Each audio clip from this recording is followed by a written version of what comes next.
thought it was unattainable to be able to just dress the way I wanted to dress, and I just didn't understand that, you know, you can do that with the miracle of vintage and just taking, you know, a look and making it what you want out of it. I'm from Agora Hills, California.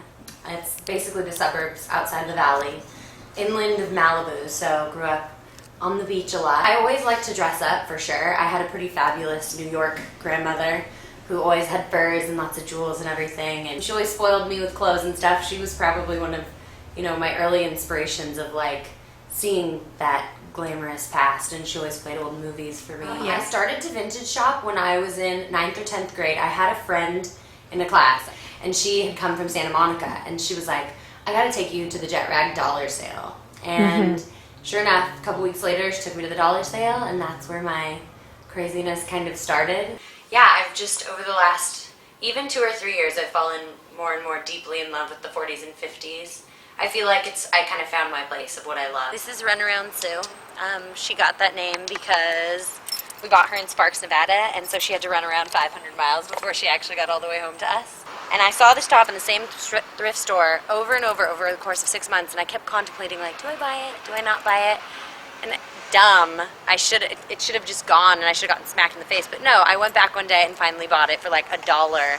And I'm so glad I did, because I love a pointy boob. It's my favorite thing in the whole world is a pointy boob. And the pointier the better. My belt was my mother's, and it's getting old and finally showing its wear, but I love it and will never let go of it. Gold snake, can't beat that.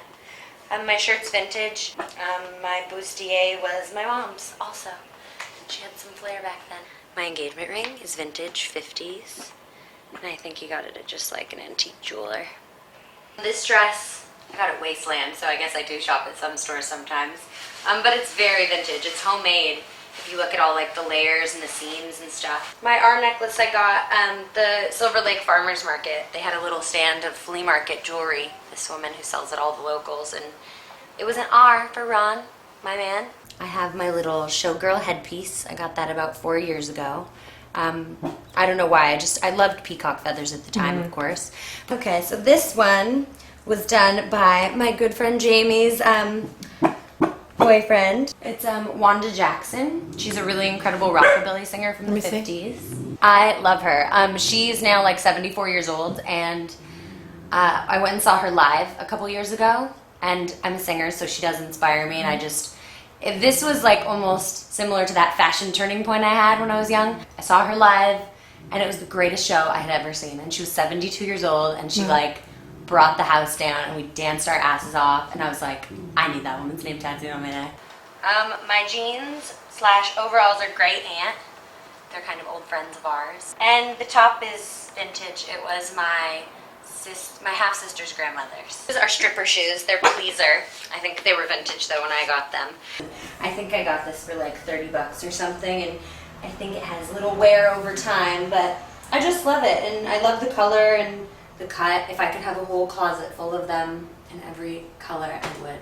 I get that kid on Christmas feeling. It's kind of sick. I get that high, like, or when I'm shopping, and sometimes when I'm going to the Rose Bowl or any flea market, I get that, like, yeah, I get a little too excited and sometimes don't make good decisions and go a little crazy.